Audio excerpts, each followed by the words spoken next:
السلام علیکم ورحمۃ اللہ وبرکاتہ۔ الحمد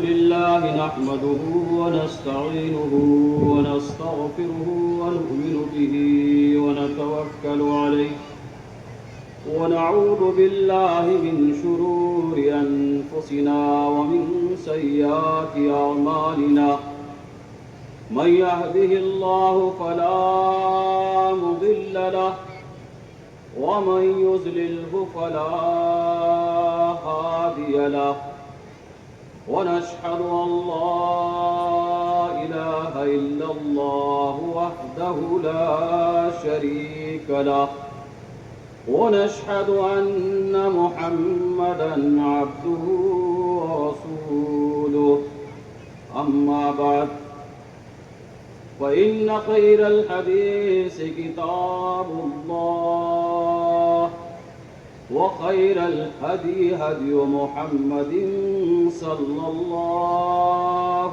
عليه وسلم، وشر الأمور محدثاتها، وكل محدثة بدعة، وكل بدعة ضلالة، وكل ضلالة في النار۔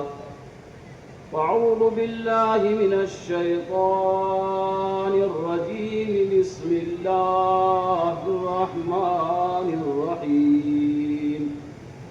وسارعوا إلى مغفرة من ربكم وجنة عرضها السماوات والأرض أعدت للمتقين الذين ينفقون في السراء والضراء والكاظمين الغيظ والعافين عن الناس، والله يحب المحسنين۔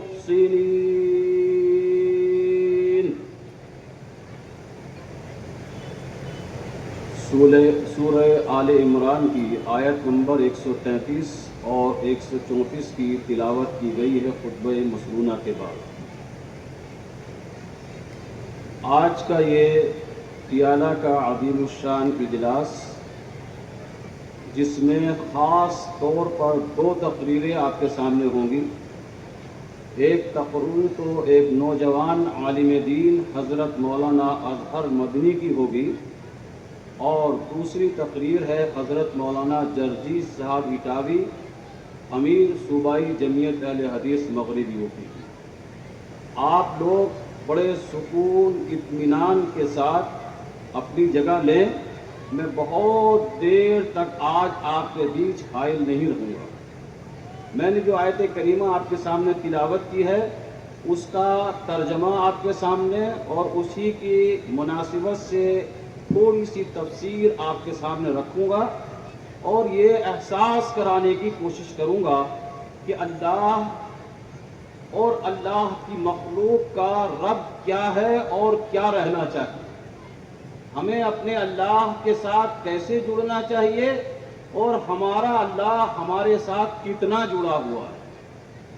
انسان اگر ذرا سا بھی محسوس کرے گا، محسوس کے ساتھ ایمانداری پیدا کرے گا، اور ایمانداری کے ساتھ اس میں یہ احساس جاگ جائے گا کہ صبح اٹھنے سے لے کر رات سونے تک کتنی نعمتیں ہیں، دنیا کی کتنی سہولتیں ہیں، کتنی اللہ تبارک و تعالیٰ کی نعمتیں ہیں جو اللہ روزانہ ایک انسان کو دے رہا ہے، اور انسان اللہ کا یہ بندہ واپسی میں ریٹرن میں اللہ تبارک و تعالیٰ کے تعلق سے کتنا حساس ہے، کتنا ایماندار ہے، اور کن کن جگہ زندگیوں میں اللہ کے مطابق زندگی گزار رہا ہے، اس تعلق سے کچھ باتیں عرض کروں گا۔ آیت میں اللہ نے فرمایا وَسَارِعُوا إِلَى مَغْفِرَةٍ مِّن رَّبِّكُمْ وَجَنَّةٍ عَرْضُهَا السَّمَاوَاتُ وَالْأَرْضُ اعدت للمتقین۔ فرمایا لوگو بھاگو بھاگو، تیزی پیدا کرو، یہ غفلت یہ سستی، یہ کاہلی، یہ جو چادر اوڑھ کر سو گئے ہو، چادر نہیں کفن پہن کر جو سو گئے ہو، اس کفن کو پھاڑو اور پھاڑنے کے بعد محسوس کرو کہ تمہاری اپنی آنکھیں دیکھ رہی ہیں، تمہارے اپنے کان سن رہے ہیں، تمہاری زبان بول رہی ہے، تمہارے ہاتھ پکڑ رہے ہیں، تمہارے پیر چل رہے ہیں، تم مردہ نہیں ہو، تم زندہ ہو۔ اور زندہ انسان حرکت نہ کرے، احساس نہ کرے، زندگی کے اندر کوئی تڑپ پیدا نہ کرے، تو یاد رکھیے کہ ہم صحیح معنی میں اپنی جو زندگی ہے اس کو گزارنے کے لیے تیار نہیں۔ اللہ فرما رہا ہے وَسَارِعُوا إِلَىٰ مَغْفِرَةٍ، لفظ سریع عربی زبان کے اندر الحسان کے ساتھ جڑتا ہے، تو جڑنے کے بعد یہ جو ہم کہتے ہیں کہ یہ جو پمپ ہے اس کے ساتھ موٹر جڑ گیا ہے، موٹر 1 ہارس پاور کا ہے، 2 ہارس پاور کا ہے، ہارس گھوڑے کو بولتے ہیں۔ اور یہی احساس قرآن نے دلایا ہے کہ آپ کے اندر تیزی کتنی ہونی چاہیے، جتنی ایک گھوڑے کے اندر ہو سکتی ہے۔ گھوڑا چلتا ہے، چلتا نہیں، دوڑتا ہے، دوڑتا ہے، سر پر دوڑتا ہے، اور اس انداز سے دوڑنا شروع کر دیتا ہے کہ اس کے جو پیر ہیں اور پیر سے جو جسم لگا ہے اس کے اندر پسینہ چھوٹنے لگتا۔ وہ محنت جو کبھی کسان کھیت میں کرتا ہے، وہ محنت جو صحیح معنی میں بزنس میں ہم کرتے ہیں، اللہ فرماتا ہے اللہ کے رب کی مغفرت کی طرف بھاگو۔ ہم انسان ہیں، انسان سے خطائیں ہوتی ہیں، لغزشیں ہوتی ہیں، چوک ہوتا ہے، فاؤل ہوتا ہے، اس لیے اللہ احساس کرا رہا ہے کہ آپ ندامت کی طرف آ کر بھاگو، اللہ کی طرف۔ رب العالمین پکار رہا ہے، احکم الحاکمین پکار رہا ہے۔ دنیا کی طاقتیں جس کے ہاتھ میں ہے وہ تمہیں اپنے قریب لا رہا ہے، اور یہ کہہ رہا ہے یہ خطائیں چاہے عقیدے کی ہوں، بدعات کی ہوں، رسم و رواج کی ہوں، جھوٹ کی ہوں، فساد کی ہوں، زنا کی ہوں، شراب کی ہوں، چوری کی ہوں، جھوٹ و دغا اور عیاری کی ہوں، سبار معاف کرنے کے لیے تمہیں بلا رہا ہے۔ وَسَارِعُوا إِلَىٰ مَغْفِرَةٍ، لوگوں سستی، کاہلی یہ چھوڑ کے رب العالمین کی چوکھٹ پر آؤ۔ اگر تم اللہ کی چوکھٹ پر آؤ گے تو اللہ تعالیٰ تم سے کہہ رہا ہے کیا؟ اللہ فرماتا ہے استغفروا ربکم ثم توبوا الیہ ان ربی رحیم ودود۔ اپنے رب کو اس احساس سے کہ وہ تم سے کتنی ایمانداری سے جڑ رہا ہے، اپنے اللہ کے دربار میں آ کے رب کو دیکھو، وہ کہتا ہے استغفروا ربکم، تم اپنے اللہ سے معافی مانگو، ثم توبوا الیہ، اور توبہ کے لیے جتنی ندامت ہونی چاہیے، جتنی شرمندگی ہونی چاہیے، رب العالمین کے سامنے وہ احساس پیدا کرو۔ وہ رب العالمین کیا ہے؟ ربی رحیم، بڑا رحم کرنے والا ہے، ودود، تم سے بڑی محبتیں کرنے والا ہے۔ یہ دنیا ہے، یہ دنیا میں جتنی محبتیں آپ باپ کی، ماں کی، شوہر کی، بیوی کی، بچوں کی، بھائیوں کی، دوستوں کی، اور محبت کے جتنے انداز، جتنے طریقے آپ پیدا کر سکتے ہو یا جانتے ہو، سب کو اکٹھا کرو۔ اللہ فرماتا ایک حصہ اس دنیا کو میں نے دیا ہے 70 میں سے، اور 70 میں ایک نکالنے کے بعد 69 بچتا ہے، وہ میں نے محبت کا سب اپنے پاس روک لیا ہے۔ اس اللہ سے ٹوٹنا، اس اللہ سے روٹھنا، اس اللہ کے تئیں کسی بھی طرح سے سستی کا شکار ہونا، سوائے بے وقوفی کے اور کچھ ہاتھ نہیں لگے گا، کیونکہ وہ دودھ ٹوٹ کر اپنے بندوں سے محبت کرتا ہے۔ کیا فرمایا؟ اللہ سے معافی مانگو، اور یہ بھی فرمایا انی لغفار لمن تاب وآمن وعمل صالحا۔ میرے علاوہ فرماتا اللہ کوئی تمہیں معاف نہیں کر سکتا۔ تم اپنے باپ کے سامنے جا کر دیکھو، ایک بار، دو بار، تین بار، چار بار تھک جائے گا، نکال دو شرابی ہے، نکال دو میرا نافرمان ہے۔ اللہ فرماتا ہے میرے علاوہ کوئی معاف نہیں کرے گا۔ حکومتیں بھی، سرکاریں بھی، کورٹ بھی، عدالت بھی، یہاں ایسے ویسے ہو سکتا ہے، لیکن مکمل تمہارے ساتھ ایسے جیسے رب العالمین ہے کوئی معاف کرنے والا نہیں۔ فرمایا انی لغفار، اور میرے علاوہ کوئی معاف نہیں کر سکتا۔ اور معاف کرنے کے لیے شرط رکھی لمن تابا، جو توبہ کرے گا، وآمنا، ایماندار رہے گا، وعمل صالحا، اور نیک کام کرے گا، معاف کر دوں گا اس کو۔ کسے معاف کر دوں گا؟ جو معافی مانگے گا۔ کب مانگے گا؟ جگہ بتائی، وقت بتایا۔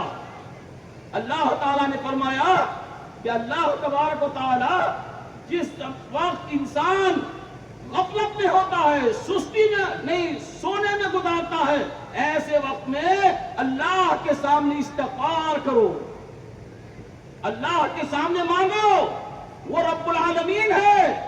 جس وقت دنیا سوتی ہے، عورتیں سحری کا وقت کہتی ہیں، اللہ فرماتا اس وقت جاگو، رب کے سامنے کھڑے ہو جاؤ، رکوع کرو، سجدہ کرو، قیام کرو۔ بے اولاد ہے، اولاد مانگو۔ کاروبار نہیں ہے، کاروبار مانگو۔ عزتیں نہیں ہے تو عزت مانگو رب العالمین سے۔ وہ رب دینے والا ہے اور وہ دیتا ہے۔ حضرت نوح نے فرمایا فَقُلْتُ اسْتَغْفِرُوا رَبَّكُمْ إِنَّهُ كَانَ غَفَّارًا۔ رب العالمین کے سامنے حاضر ہو جاؤ استغفار کے لیے، کیونکہ وہ رب العالمین استغفار قبول کرتا ہے۔ اور آگے فرمایا وَيُمْدِدْكُمْ بِأَمْوَالٍ وَبَنِينَ۔ جب تمہیں دینے پہ آئے گا تو ایسی ایسی بہاریں رحمتیں نازل کرے گا کہ تم ان رحمتوں سے اپنی زندگی کو بڑے سکون، اطمینان، چین سے گزارو گے۔ یمددکم باموال وبنین، اور صرف اتنا نہیں، اتنا مال دے گا، اتنا مال تمہیں دے گا کہ تم اس مال کو رکھ بھی نہیں پاؤ گے۔ تمہیں اتنی اولادیں دے گا، اتنے بیٹے دے گا کہ تمہارا تصور بھی وہاں تک نہیں جا سکتا۔ اپنے رب العالمین کے سامنے استغفار کر کے دیکھو۔ یمددکم باموال وبنین ویجعل لکم جنات ویجعل لکم انہارا۔ تم کسان ہو نا، فرمایا ایسے باغات، ایسے باغ، ایسے کھیت، ایسے کھلیان دے گا کہ جس میں نہریں جاری ہوں گی۔ اللہ کے سامنے آؤ، توبہ کرو، استغفار کرو، اپنے گناہوں کو رکھو۔ یہ احساس قرآن پیدا کرا رہا ہے۔ سارعوا الی مغفرۃ، پہلا کام فرمایا تمہارا بندو یہ ہے کہ تیزی پیدا کرو، رب العالمین کے سامنے جھکو، اپنا دل جھکاؤ، اپنا پیشانی جھکاؤ، اپنے آپ کو اللہ کے سامنے سجدے میں گرا کر احساس کراؤ کہ رب العالمین ہم سے خطا ہو گئی۔ اگر کرو گے اس تیزی سے یہ فائدہ ہوگا کہ اللہ تمہیں معاف کر دے گا۔ اور دوسرا فائدہ، جس جنت کا وعدہ کیا اللہ تعالیٰ نے، فرمایا وہ جنت کیسی ہے؟ تم نے دنیا میں کیا دیکھا ہے؟ کچھ نہیں دیکھا۔ یہ آنکھ نے جتنا دیکھا، اللہ فرماتا کچھ نہیں دیکھا۔ دیکھتا کم ہے، سنتا زیادہ ہے۔ آپ نے برج خلیفہ نہیں دیکھا، لیکن فلاں نے آ کے بتایا کہ میں نے دبئی میں برج خلیفہ دیکھا ہے، آپ نے سن لیا۔ اس کے علاوہ انسان دیکھتا کم ہے، سنتا زیادہ ہے، لیکن دل میں خیال اس سے بھی زیادہ آتا۔ یہ ہو جائے، یہ ہو جائے، یہ ہو جائے، جو دل چاہے خیال بنا لو۔ رسول اللہ نے فرمایا جنت کسی نے نہیں دیکھا جیسی جنت ہے، جنت کسی نے نہیں سنا جو جنت ہے۔ دل میں خیال بھی نہیں آ سکتا ایسی جنت سونے کی اینٹوں سے بنی ہوئی ہے, چاندی کی اینٹوں سے بنی ہوئی ہے, مشک کی ڈالا ہے اس کے اندر, اور نبی پاک گئے ہیں اس جنت کے اندر, اور نبی پاک نے دیکھا یہ محل, اور دیکھنے کے بعد چلے, اور روایات میں آتا ہے کچھ سیڑھیوں پر چڑھے اور چڑھنے کے بعد واپس اتر آئے, اور جب پھر دنیا میں معراج کے بعد آئے تو فرمایا جنت میں عمر میں نے تمہارا محل دیکھا, عمر میں نے محل دیکھا. کہا اللہ کے رسول اندر گئے, کہا دل چاہا, سیڑھیوں پر قدم بھی رکھا, لیکن صرف غیرت آ گئی محل تیرا ہے, اللہ نے تیرے نام لکھا ہے, مجھے فرشتے نے بتایا یہ عمر کا محل ہے, اس لیے عمر میں واپس چلا آیا. عمر ساروں قطار رونے لگا, اللہ کے رسول میرا محل دیکھ لیتے تو مجھے بڑی تسلی ہوتی, بڑا سکون ملتا. نبی نے جنت دیکھی ہے تو فرمایا ایسی آنکھیں نہیں ہیں, ایسے کان نہیں ہیں, ایسا دل نہیں ہے جو جنت. رب فرماتا ہے کون سی جنت؟ عرضها السماوات والارض, وہ جنت تمہیں دیں گے, یہ یہاں سے زمین دیکھ رہے ہو اور وہ آسمان, آسمان نہیں دیکھ رہے ہو آپ.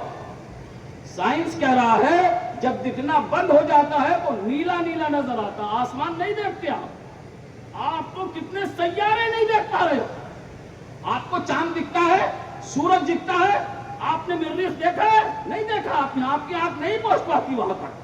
تو اس لیے یہ احساس قرآن کرا رہا ہے کہ ایسی جنت تم کو دیں گے کہ عرضها السماوات والارض اعدت للمتقین. شرط لگائی بے نمازی کے علاوہ شرابی چاہے, زانی چاہے, چور چاہے, جھوٹا چاہے, چغل خور چاہے, عیار و مکار چاہے, فساد و فتنہ کرنے والا چاہے, نہیں اس کو جنت نہیں دیں گے. جنت کسے دیں گے؟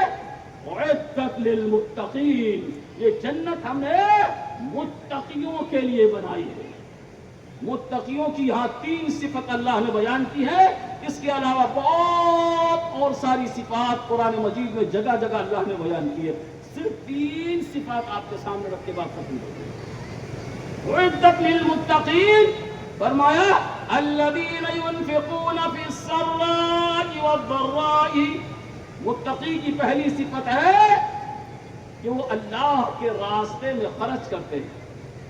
جو خرچ نہیں کرتا وہ یاد رکھے مسلمان ہو سکتا ہے, متقی نہیں ہو سکتا.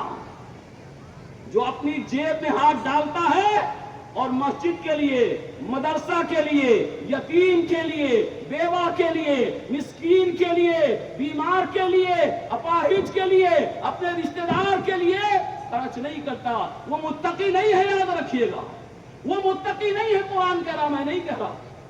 کون ہے متقی؟ الذین ينفقون فی السراء والضراء, جو اللہ نے دیا خوشحالی میں خوب دیتے ہیں, خوب دیتے ہیں, خوب دیتے ہیں, لیکن ہاتھ تنگ ہو گیا, کاروبار ختم ہو گیا, کاروبار کم ہو گیا, پھر بھی اللہ کے راستے میں دینا بند نہیں کرتے. جتنا اللہ نے حیثیت دی اتنا اللہ کے راستے میں دیتے ہیں.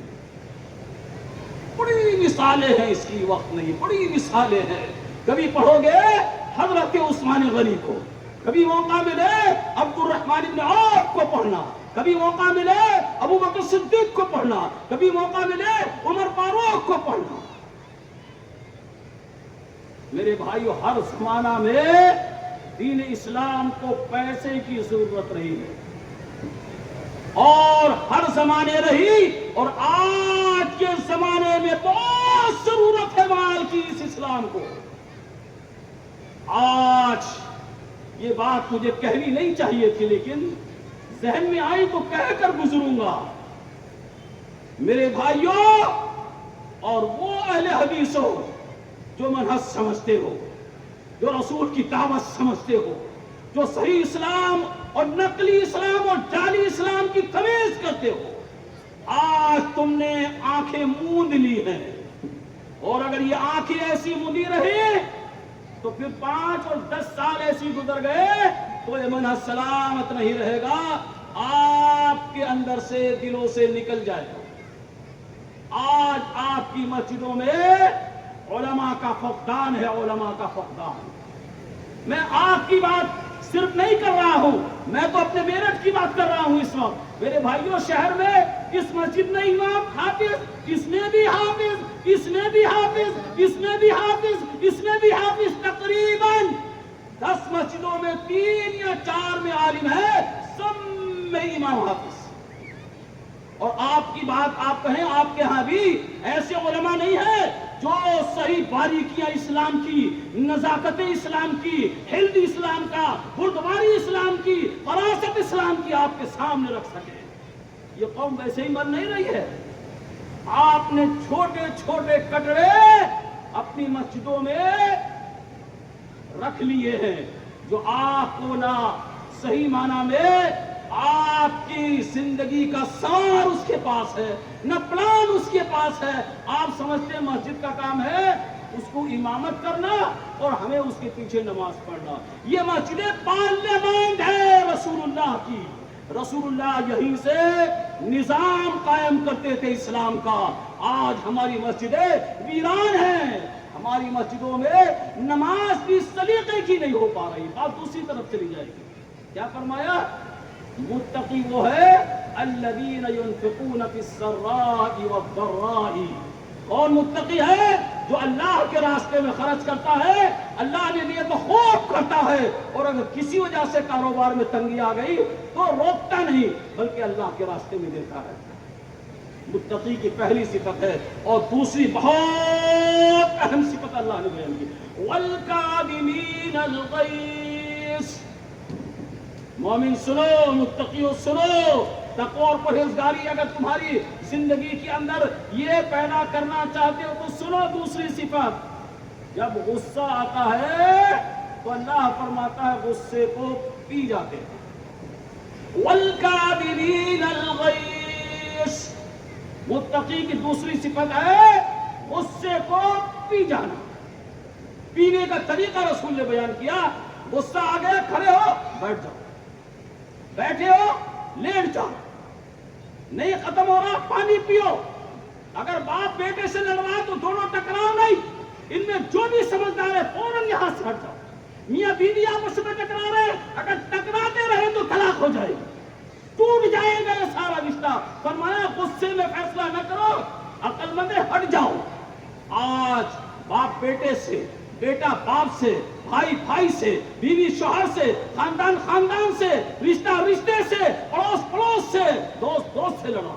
ٹوٹ رہی ہے ہماری زندگیاں، بکھر رہی ہے ہماری زندگیاں، ہم ٹکڑوں ٹکڑوں کا شکار ہے۔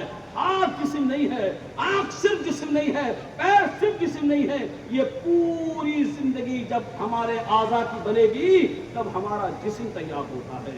آج ہمارا خاندان ٹوٹ رہا ہے، آج ہماری ملت بکھر رہی ہے، وجہ صرف یہ ہے کہ ہم ٹکڑوں ٹکڑوں کا شکار ہو گئے ہیں۔ فرمایا والکاظمین الغیظ۔ مسلمانوں سنو، غصہ آئے تو غصے میں فیصلہ نہ کرو، بلکہ مومن وہ ہے جو غصے کو پی جائے۔ کہہ دو آج ساری دنیا کے پرچار کا ذمہ قوم مسلم نے اٹھا لیا ہے احتجاجوں کے نام پر۔ یہ ہندوستان، یہ پاکستان، یہ بنگلہ دیش شاید صرف اس لیے پیدا ہوئے ہیں مسلمان کہ دنیا کا پرچار کریں۔ کارٹونسٹ نے اعلان کیا رسول اللہ کے خلاف، مسلمانوں نے اتنا پرچار کیا، اتنا پرچار کیا، اتنا پرچار کیا کہ آج وہ معیشت میں ایک بڑا اعلیٰ مقام رکھتا ہے۔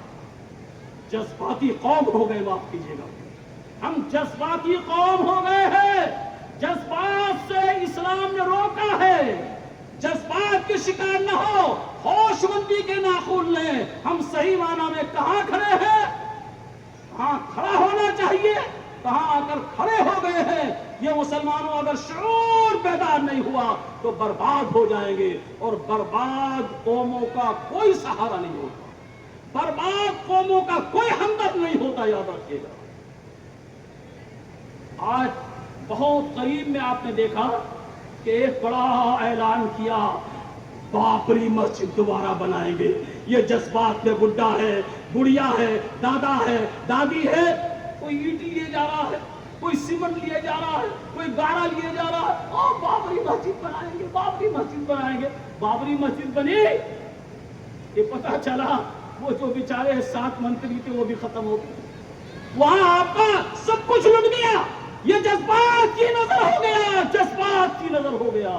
کسی کہنے والے نے لکھا ہے یہ ملک کی مسلمان قوم اتنی بے شعور ہو چلی ہے، اتنی بے شعور ہو چلی ہے کہ اگر کوئی اٹھے اور یہ کہہ دے کہ ہندوستان میں ہم مکہ بنانے جا رہے ہیں، اس ہندوستان کے اندر ہم خانہ کعبہ کی تعمیر کرنے جا رہے ہیں، تو یہ اندھی قوم، یہ اندھی قوم، یہ اپاہج قوم وہاں بھی لگ جائے گی. اسے یہ نہیں پتا کہ یہاں خانہ کعبہ بنے گا کہ نہیں. لیکن ایسے لوگ بھی، ایسی بے شعور قوم بھی ہم دنیا میں دیکھ رہے ہیں. مسلمانوں ہوش کے ناخن، ہوش کے ناخن لو. تمہارا کیا اسٹینڈرڈ اسلام نے بنایا، تمہارا کیا مقام تھا، اور تم نے اپنا مقام کیا کھو دیا. مقام جاننا ہے تو ابو بکر کو پڑھنا پڑے گا، مقام جاننا ہے تو عمر فاروق کو جاننا پڑے گا، مقام جاننا ہے تو خالد بن ولید کو پڑھنا پڑے گا. اگر مقام جاننا ہے عبیدہ بن جراح کو پڑھنا پڑے گا، محمد بن قاسم کو پڑھنا پڑے گا، صلاح الدین ایوبی کو دوبارہ زندہ کرنا پڑے گا. مسلمانوں تب تمہاری تاریخ سنہری بنے گی، ورنہ زوال در زوال، پسپائی در پسپائی تمہارا مقدر بن گئی ہے. اور وہ وقت قریب ہے تمہارا جب تمہیں باقاعدہ بول کر کہا جائے گا کہ تم 1 نمبر کے شہری نہیں ہو، اب تم 2 نمبر کے شہری بن چکے ہو. تب تمہارے ہاتھ تو ہوں گے، پیر تو ہوں گے، زبان تو ہوگی، فکر تو ہوگی، لیکن اندھی لنگڑی لولی اپاہج ہوگی. اس سے پہلے بزرگوں ابو بکر کا کردار پیدا کرو، ابو بکر کا کردار پیدا کرو. تم اگر ذمہ دار ہو، مولانا محمد محسن کہہ رہے تھے، تو اس ذمہ داری کا احساس کرو. نہیں کرو گے تو آگ لگے گی، تمہارا بھی گھر چلے گا. تم سمجھتے ہو بچے گا، نہیں، تمہارا بھی نہیں بچے گا. تم تو چلے جاؤ گے، بوڑھے ہو 10 سال کی زندگی کے بعد چلے جاؤ گے. لیکن ان بچوں کو، ان جوانوں کو، ان سپوتوں کو تم کس کے حوالے کر جا رہے ہو، کس امید سے دے کر جا رہے ہو؟ یہ سب احساس زندہ رہا تو زندگی ملے گی، حیات ملے گی، عروج ملے گا، ترقی ملے گی، ورنہ تم قبرستان بن کر دفن کر دیے جاؤ گے. اس لیے میں آپ کو بتاتا ہوں متقی رہنا ہے تو اللہ فرماتا ہے وَالْكَاظِمِينَ الْغَيْظَ. تمہیں غصہ پینا پڑے گا، تمہیں غصے کو پی کر صحیح معنی میں صحیح وقت پر فیصلہ کر کے یہ احساس کرانا پڑے گا کہ دنیا میں مسلمانوں سے زیادہ عقل مند، مسلمانوں سے زیادہ شعور مند کوئی قوم نہیں ہے. یہ قرآن کہتا ہے، یہ رسول کی ہدایات کہتی ہیں، یہ ہمیں خلفاء راشدین کی زندگی بتاتی ہے. یہ فراستیں وہاں سے اٹھاؤ اور اپنی زندگیوں میں داخل کرو. تیسری اور آخری صفت قرآن نے متقی بنائی، وَالْعَافِينَ عَنِ النَّاسِ. بہت عمدہ بات اللہ نے بیان کی ہے، اور یہاں لفظ ناس کا قرآن نے استعمال کر کے یہ ثابت کر دیا کہ بھید بھاؤ نہیں ہے اسلام میں، چھوت چھات نہیں ہے اسلام میں، تیر میر نہیں ہے اسلام میں. اسلام امن کے لیے آیا ہے، شانتی کے لیے آیا ہے، سکون کے لیے آیا ہے، پیار کے لیے آیا ہے. اور اسلام پوری دنیا کے اندر شانتی بانٹ کر گیا ہے اور شانتی بانٹتا رہے گا. کیا فرمایا؟ وَالْعَافِينَ عَنِ النَّاسِ. سنو متقی کی یہاں تیسری صفت یہ ہے کہ وہ انسانوں کو معاف کرتے ہیں. وقت نہیں ہے ورنہ میں آپ کو مثال سے سمجھاتا کہ قرآن نے اگر غلطی باپ سے ہوئی تو بیٹے نے معاف کر دیا، غلطی بیٹے سے ہوئی تو باپ نے معاف کر دیا، غلطی ماں سے ہوئی تو بیٹی نے معاف کر دیا، غلطی بیٹی سے ہوئی تو معاف کر دیا، شوہر سے ہوئی تو بیوی نے معاف کر دیا، بیوی سے ہوئی شوہر نے معاف کر دیا، بھائی سے ہوئی تو بھائی نے معاف کر دیا. ایسی سینکڑوں مثالیں. اور بات میں ان سے کر رہا ہوں کہ ہم تو اپنے باپ کو معاف کرنے کے لیے تیار نہیں. معاف کیجیے، کہہ رہے مولانا ہم نے تو کہہ دیا، ہم نے تو گھر چھوڑ دیا، 3 4 بچے ابھی شادی نہیں ہوئی, زندگی بھر کما کما کے ان کی شادی کریں گے آپ. جس دن تم چھوٹے سے تھے, ماں کے پیٹ سے آئے تھے, آنکھ نہیں کھل رہی تھی, زبان نہیں کھل رہی تھی, ہاتھ نہیں اٹھ رہے تھے, تمہارے پیر نہیں چل رہے تھے, اگر باپ چاہتا تمہاری گردن مڑو دیتا تو یہ طاقت, یہ قوت, یہ مال, یہ کوٹھی, یہ تجارت, یہ فیکٹریاں تمہاری ہوتی. اس باپ کے سہارے سے, اس ماں کے سہارے سے تم یہاں تک آئے ہو, اور آج باپ کو تنا چھوڑ کے جا رہے ہو. مسلمانوں, احساس کی زندگی جیو. آج ہم تیزی سے بڑھ رہے ہیں اپنے تہوار کی طرف, اور کتنے لوگوں نے تو جانور خریدنے شروع کر دیے. کتنے لوگ جانور پہ ہاتھ رکھ رکھ کے آ رہے ہیں کہ اب کہ یہ لیں گے, نہ چھوٹا نہیں بڑا لیں گے. اور ایسے ایسے منحوس ملعون اولاد آج ہے کہ باپ سے روٹ کے گئی اور وہاں لا کر 5 بکرے کھڑا کر دیے, اور اس کا چھوٹا سا بھائی آ رہا ہے اور ابا سے کہہ رہا, ابا بھیا 3 بکرے لایا, بھیا 5 بکرے لایا ہے. وہ کہہ رہا ہے بچے کے دل میں کیا احساس ہے اور باپ کے کتنے سانپ سینے پہ لوٹ رہے ہیں, اس اولاد کو احساس ہی نہیں ہے. اور یہ صدقے میں لگی ہے, یہ ذکر میں لگی ہے, یہ تلاوت میں لگی ہے, یہ سجدوں میں گم ہے, اور اسے یہ احساس نہیں کہ میرا بوڑھا باپ ہے. اس کے دل کو کیا سانپ لوٹتا ہے. یہ ماں چارپائی پہ ٹوٹی پڑی ہے, اسے 2 گھونٹ ٹھنڈا پانی دینے والا نہیں ہے. ہم اللہ سے جنت کا سوال کر رہے ہیں. کیا فرمایا, وَالْعَافِينَ عَنِ النَّاسِ. اور یہی مئی ہے, مئی کا پہلا دن. لوگ کیا کر رہے تھے, کہہ رہے مزدور دیوس منا رہے, مزدور دیوس منا رہے. لا حول ولا قوت الا باللہ. مزدور صبح اٹھ رہا ہے اور پھر وہی ٹھیلا کھینچ رہا ہے, وہی رکشہ چلا رہا ہے, وہی اینٹیں ڈھو رہا ہے, وہی گارا بنا رہا ہے, وہی مزدوری کا کام کر رہا ہے. اور یہ آرام سے بینک والے, سروس والے اے سی او میں سو رہے ہیں. اس کی مذاق نہیں تو کیا ہو رہا ہے. یہ مزدور دیوس بنا کے مزدور اپنی مزدوری پہ لگا ہوا ہے آج بھی, اور آپ سکون کی نیند لے رہے ہیں. یہ تم مذاق کر رہے ہو دنیا سے, اور رب کے سامنے کر رہے ہو. رب العالمین دیکھا تو یاد رکھنا, وہ کبھی بھی کہتے ہیں اللہ کی لاٹھی میں آواز نہیں ہے, بے آواز ہے, لیکن پڑتی ہے تو بخشتے نہیں. ان بطش ربک لشدید. جس دن اللہ پکڑے گا تو اللہ کی پکڑ سے پھر وہ نہیں بچ سکا. اللہ کی پکڑ سے نمرود نہیں بچ سکا. اللہ کی پکڑ سے حامان و شداد نہیں بچ سکا. اللہ کی پکڑ سے ابو جہل نہیں بچ سکا. اگر پکڑ لیا اللہ نے تو کوئی اللہ سے چھوٹ نہیں سکا. اس لیے عفو, درگزر, معافی کا احساس زندگی میں پیدا کرے. باپ ہے بچوں کے لیے, شوہر ہے بیوی کے لیے, بڑا بھائی ہے چھوٹے بھائی کے لیے, ذمہ دار ہے کہ جتنے لوگ نیچے ہیں ان سب کے ساتھ شفقت کی زندگی گزارے. ایک صحابی نے پوچھا, اللہ کے رسول, میرا اگر غلام ہے, میرا اگر خادم ہے, میرا اگر نوکر ہے, تو آپ یہ مجھے بتائیے کتنی بار میں اسے معاف کروں. سنو مالداروں, سنو ذمہ داروں, رسول کی بات. صحابی نے پوچھا کتنی بار, تو آپ خاموش رہے. یہی بات دوبارہ صحابی نے کہی تو آپ نے کوئی جواب نہیں دیا. دوبارہ پھر کہا تو اللہ کے رسول نے فرمایا, ایک دن میں فی یوم 70 مرہ, ایک دن میں 70 بار بھی اگر غلام غلطی کرے نوکر تو معاف کرو. کھڑے ہم وہاں, متقی بننے کے لائق ہیں ہم. اس تعلق سے مسلمانوں اپنی زندگی کا محاسبہ کرو. بات لمبی ہو گئی, لمبی مجھے کرنی نہیں تھی, لیکن قرآن کی آیت پڑھی ہے تو اس کا مکمل ترجمہ ضرور میں کروں گا. اور کچھ باتیں آپ کے سامنے ہوم ورک کے طور پر, اگر اسلام سے, اللہ سے, قرآن سے, رسول سے محبت ہے تو ان سب کو آپ کے سامنے رکھ کے بتاؤں گا کہ زندگی کا ہوم ورک آپ کو دے کے جا رہا ہو, جس کو کم سے کم قرآن کو سامنے رکھ کر ایک بار ضرور کھول کر پڑھیں. کیا آخر میں اس آیت کے اللہ نے فرمایا, کیا فرمایا, واللہ یحب المحسنین. اللہ محسنین کو پسند نہیں کرتا. یہاں سے صرف یہ بتاؤں گا کہ اللہ کیا پسند کرتا ہے اور اللہ کیا پسند نہیں کرتا. صرف اشارے آپ کو قرآن کے دوں گا اور آپ کو ہوم ورک. اللہ کہتا ہے ان اللہ یحب المحسنین, اللہ محسنین کو پسند کرتا ہے.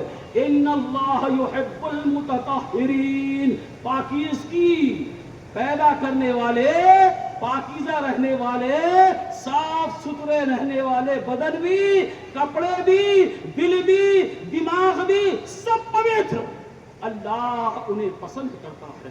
کیا فرمایا؟ ان اللہ یحب المتقین, اللہ سے ڈرنے والے جو لوگ ہیں اللہ انہیں پسند کرتا ہے. ان اللہ یحب المتوکلین, جو صرف اللہ پر بھروسہ رکھتے ہیں, کسی پیر پر, کسی مزار پر, کسی خانقاہ پر, کسی تعویذ پر, کسی گنڈے پر, کسی چھوچھا پر کوئی انہیں بھروسہ نہیں. بھروسہ ہے سب رب العالمین پر, اللہ انہیں پسند کرتا ہے. ان اللہ یحب المقسطین, جو انصاف کرتے ہیں. انصاف کرنے میں اپنی ذات آئے, اپنے والدین آئے, اپنی اولاد آئے, دوست آئے, دشمن آئے, کوئی پرواہ نہیں, بات کرتے ہیں تو صرف انصاف کی, اللہ انہیں پسند کرتا ہے. فرمایا ان اللہ یحب الصابرین, اللہ صبر کرنے والوں کو پسند کرتا ہے. اللہ نے فرمایا کہ اللہ تعالی ان اللہ یحب التوابین, توبہ کرنے والوں کو اللہ پسند کرتا ہے. 2-4 آیت آپ کے سامنے ہوم ورک کی اور اللہ جنہیں پسند نہیں کرتا وہ بھی سنو. فرمایا ان اللہ لا يحب المعتدین, تجاوز کرنے والے. اللہ نے فرمایا ایسا کرو, اتنا کرو, بس. اس سے آگے بڑھنے والے کو اللہ پسند نہیں کرتے. زندگی کے کسی بھی حصے میں ایسا کریں گے تو اللہ پسند نہیں کرے گا. ان اللہ لا يحب المسرفین, اسراف کرنے والے. اسراف اپنے پر کرے, اپنے بچوں پر کرے, کسی تعلق سے کرے, اللہ پسند. یہ جتنا جہیز, جتنا رسم و رواج, جتنی خرافات ہماری زندگیوں میں عیاشیوں کے تعلق سے آ گئی ہے, اللہ پسند نہیں کرتا. ان اللہ لا يحب الظالمین, کسی بھی طرح کا ظلم اللہ پسند نہیں کرتا. فرمایا ان اللہ لا يحب المتکبرین, کسی بھی طرح کا کبر, غرور, گھمنڈ, تکبر, انا اللہ پسند نہیں کرتا. فرمایا ان اللہ لا يحب المفسدین, کسی بھی طرح کا فساد. فساد تو آج ہم مسجد میں نہیں چھوڑتے, فساد تو آج ہم مدرسہ میں نہیں چھوڑتے, فساد تو آج ہم تنظیموں میں کرنے کے لیے تیار ہیں. ہم اسی کے لیے شاید پیدا کیے گئے ہیں. کتنے لوگ نماز پڑھنے صرف اس لیے جا رہے ہیں کہ وہاں تو ملے گا, وہاں کریں گے بات. نہیں, اللہ فساد کو پسند نہیں کرتا. اللہ تعالیٰ نے فرمایا کہ الفتنۃ اشد من القتل, قتل سے بھی زیادہ بڑا فتنہ ہے فساد. فساد نسلیں برباد کر دیتا ہے, فساد قومیں تنزلی کی طرف لا کر کھڑا کر دیتا ہے. تو آخری بات, میری آخری بات, اور اگر سب سنا نہیں چاہتے ماننا تو اس آیت کو ضرور ماننا. اس آیت کو آخری آیت پڑھ کے جا رہا ہوں. فرمایا لا يحب اللہ الجہر بالسوء من القول الا من ظلم. یہ زبان سے ایک بھی بات اپنی نہیں کر رہا. اللہ فرماتا ہے کہ اللہ تعالیٰ زبان سے ایک بھی بات جس میں سو ہو, گناہ ہو, اللہ تعالیٰ جسے گناہ میں شامل کرتا ہے, نکالو گے اللہ پسند نہیں کرتا. اب ہم اپنی زندگی کا محاسبہ کریں اور یہ محسوس کریں کہ ہم کہاں کھڑے ہیں, ہمیں کہاں کھڑا ہونا چاہیے, ہم کتنے دن تک اس دنیا میں کھڑے رہیں گے, یہ بھی اندازہ کرنا. بچپنا ہے, جوانی ہے, بڑھاپا ہے, پھر تو چوتھی زندگی نہیں, پھر تو قبر ہے چوتھی زندگی. قبر میں جانے سے پہلے اگر اپنا گڑا بھاٹ نہیں کیا, اپنے آپ میں تیاری نہیں کی, ہوش مندی کے ناخن نہیں لیے, تو یاد رکھیے گا اللہ کا سامنا ہم نہیں کر پائیں گے. میں نے بہت لمبی بات کر دی ہے, اور جیسے عرض کیا تھا کہ اصل 2 تقریر آج ہونی ہے. ایک تو حضرت مولانا جرجیس اٹاوی صاحب کی تقریر ہوگی, اور اس سے پہلے حضرت مولانا اظہر مدنی صاحب, نوجوان ابھرتے ہوئے عالم ہے, اور صرف علم کے اس میدان میں کام نہیں کر رہے ہیں بلکہ اس عصری علوم میں کتنے ان کے اپنے اسکولز ہیں، کالجز ہیں، اس کے علاوہ ان کا بہت ہندوستان کے اندر اس چھوٹی سی عمر میں کام ہے، وہ اسٹیج پر موجود ہیں۔ میں بڑے ادب و التماس سے عرض کروں گا کہ آپ ان کا خطاب بڑے سکون کے ساتھ سنیں۔ اللہ تعالی ہمیں عمل کی توفیق عنایت فرمائے۔ میں آپ کا اپنا بھائی ہوں، آپ کے اپنے گھر کا ہوں، آپ محبت کرتے ہیں، اس کے لیے میں دل سے آپ کو دعائیں بھی دیتا ہوں اور آپ کے ساتھ ہمیشہ قدم سے قدم ملا کر چلنے کے لیے تیار ہوں۔ ایک بات مولانا محسن صاحب نے کہی تھی کہ یہاں حفظ کا شعبہ بھی قائم ہونا چاہیے۔ میں ان کی بات میں چھوڑ کر یہ کہتا ہوں کہ اگر وہ حفظ کا شعبہ آپ قائم کریں گے تو میں 1 سال تک انشاءاللہ اس میں جس طرح کا بھی تعاون ہو سکتا ہے میں انشاءاللہ ادارے کے ساتھ کھڑا رہوں گا۔ اللہ تعالی ہمیں آپس میں جوڑنے کی، محبت پیدا کرنے کی، ایک ساتھ قائم کرنے کی توفیق عنایت فرمائے، آمین۔ وآخر دعوانا ان الحمد للہ رب العالمین، والسلام علیکم ورحمۃ اللہ وبرکاتہ۔